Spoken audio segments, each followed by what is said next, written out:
we are exploring this concept of sufficiency, the fact that there's a thinking pattern that suggests that there is enough and that you are enough.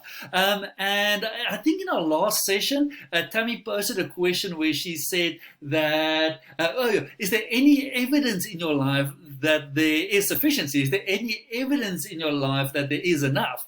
And I thought I really want to share this story with you. A couple of weeks ago, I got home severely depressed because I felt so overwhelmed and so anxious with the amount of work that I had to work through.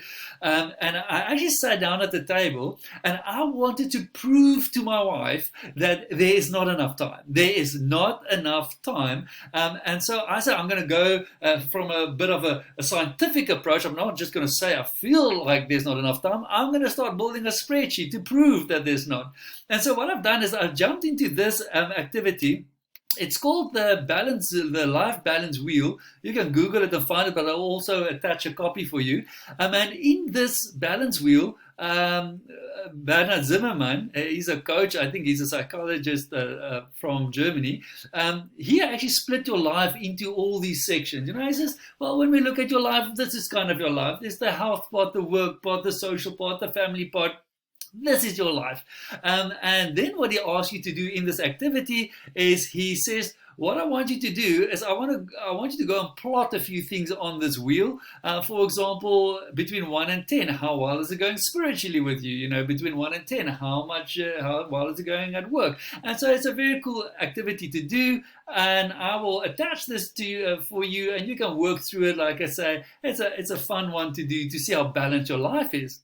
But I decided what I want to do is I'm going to use his balance wheel and to plot the life I want, concerning and thinking about how much time it would need to prove that I probably need about 32 or 35 hours a day to live the life I want. So the first thing that I've done, let me pull this up for you, is I said, okay, let me think about health. Now, immediately when I said health, I think about how much time do you sleep, or at least how much time do you want to sleep? Let's go with what I want. And I said, you know what? I want to sleep at least 7 hours a night. All right, so that's the minimum. I want to sleep at least 7 hours. I think I often waste time when I sleep less than this, but I said this is what I want. This is healthy. All right. Then I said, obviously, I need to eat. Now I'm talking about chewing time, right? How much do you actually eat and swallow? Now I don't really eat breakfast, and so lunch is often just a quick sandwich or something. And then I eat dinner, and that's not more than half an hour a day. So I said, well, that accounts for 7.5 hours. And then I said, how about I would love to go and train or exercise at least an hour a day. Now, I obviously don't, but I said, that would be nice. I would love to do this, an hour a day of training. And I said, already look at that, 8.5 hours gone, in the life I want to live. Then I said, okay, so let's think about work. Now, I said 6 hours. So let me just quickly explain before you go like, Quibus, you only work 6 hours. No. You don't even work 6 hours. That's the point. What we know from our research is the average person working can only focus their attention for 2 hours and 53 minutes a day. 2 hours, 53 minutes of focused work. I'm not talking about sitting in meetings. I'm not talking chit-chatting. I'm not talking about trying to figure. Focus work, 2 hours, 53 minutes. That's a study that's been duplicated. So that's what we know. Quibus said, I am Superman. I can do double that. I'm in all this mind stuff. So I can at least produce 6 hours of focused work every day. Now, if I sit at a client from 8 to 5, Quibus, then what are you doing for the other 2 hours? Well, that's kind of leisure time, all right? That's kind of non-focused time. That's times where I quickly go and grab a coffee or talk to a colleague, or sit in a meeting and I'm not really focusing, chilling out actually. So I say 2 hours there. So I said, okay, there's my 8 hours working, all right? Then I've got 9 hours, the one for the exercise. 9 plus 7, what is that? That is 16 and a half hours. I said, okay, so that is 16 and a half hours gone every day. Then I said, okay, let's say I need to add 2 hours for commuting back to work and back into work. Back and from work. Now, sometimes our clients are slightly further, so it could be more than that, but then there are maybe 1 or 2 days that I actually work from home. So that's not even really accurate when I average it out. But I said, let me throw it in there to prove the point I don't have enough time. Then I said, you know what? I'm going to say that normally when I think about my own spirituality, I like to not distinguish between this is spiritual time and this is non-spiritual time, because if I'm a spiritual person, that should be 24/7, right? But I do allocate some time, quiet time, reflection time, maybe some meditation time. And so I said that's at least 30 minutes a day. And I said, okay, so now this is great. I'm going to show you now that I do not have enough time in this life to do what I want to do. And then I said, 1 hour quality time with my family every day. We're playing a game. Now, obviously, we don't do this because I don't have time to do this, but this is what I would like to do. I would like to add that 1 hour quality time where we just sit and talk and laugh and play games, and at least an hour a day. And then I said, okay, but let's just think about this. I also want to at least an hour a day cleaning the house or fixing something, going through the house, tidying up the kitchen or fixing the broken pool pump. An hour every day I'm going to spend on that. And then I was like, hey, let's have a quick look. That's 1 hour. 1 hour and a half, that's 3.5 hours, that's 4.5 hours, that's 6.5 hours, that's 12.5 hours, that's 13 hours, 14 hours. Then what's 14 plus 7 is 21. That sits me at 21 hours. I was like, wait. Well, it seems like I've got more time left over here. Then I said, okay, what about all those times that I want to make food? No, I actually don't make food. My wife makes the food, so I can't even show her this. But I said, if I had all the time in the world, my love, I would love to spend an hour a day just preparing food for you so that you don't have to be worried about that. All right, so that set me at 22 hours. And then I said, okay, how about going to the shops and standing in the queues?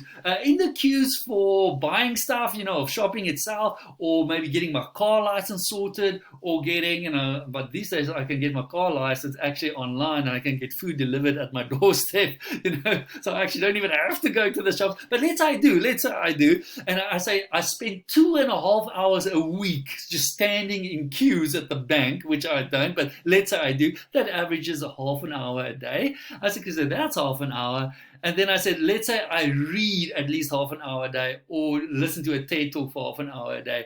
Then I will live my perfect life. And I was about to show that there's not enough hours in a day to do all of this. And then when I calculated all of this, I was like, hey, this is 24 hours. I can actually live the life I want to live. I have more than enough time. Now, the joke is I don't train or exercise an hour a day, or drive 2 hours to work every day, or spend even an hour quality time with my family. And I definitely don't spend an hour every day cleaning and another hour making food. So this is not even accurate. And yet my belief was that I do not have enough time. And when I've done this activity, when I've done this exercise, I was really, oh, sorry, that's 23 hours. I forgot. I actually had to put in another hour of just sitting at home doing nothing. Just like, now I'm just going to veg out, just sit for another hour. This all adds up with my extra hour there of just sitting or looking at the TV screen for an hour. This adds up to 24 hours.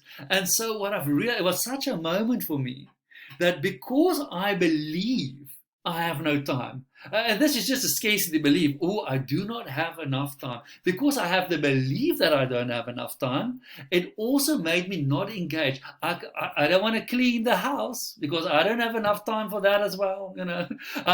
There's no way I can make food because I don't have enough time for that. And there's no way I can go and exercise because I don't have enough time. And the moment when I saw this, and I looked at the life I want to live and how I want to allocate my time, and I actually saw that I had enough, it is so weird how it immediately changed my engagement. Now, to actually spend a half an hour just cleaning the kitchen after dinner is nothing, and I actually do that while I'm listening to a podcast because my belief has shifted. I actually do have enough time, and I'm not feeling dead tired because I work myself to death anymore. I have enough sleep, and I work, and I have leisure time, and I get things done around the house.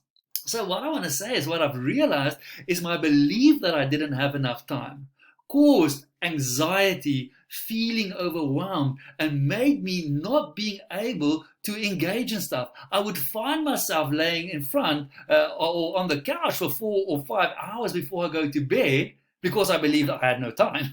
And as soon as I kind of changed the thinking, oh man, all of this changed.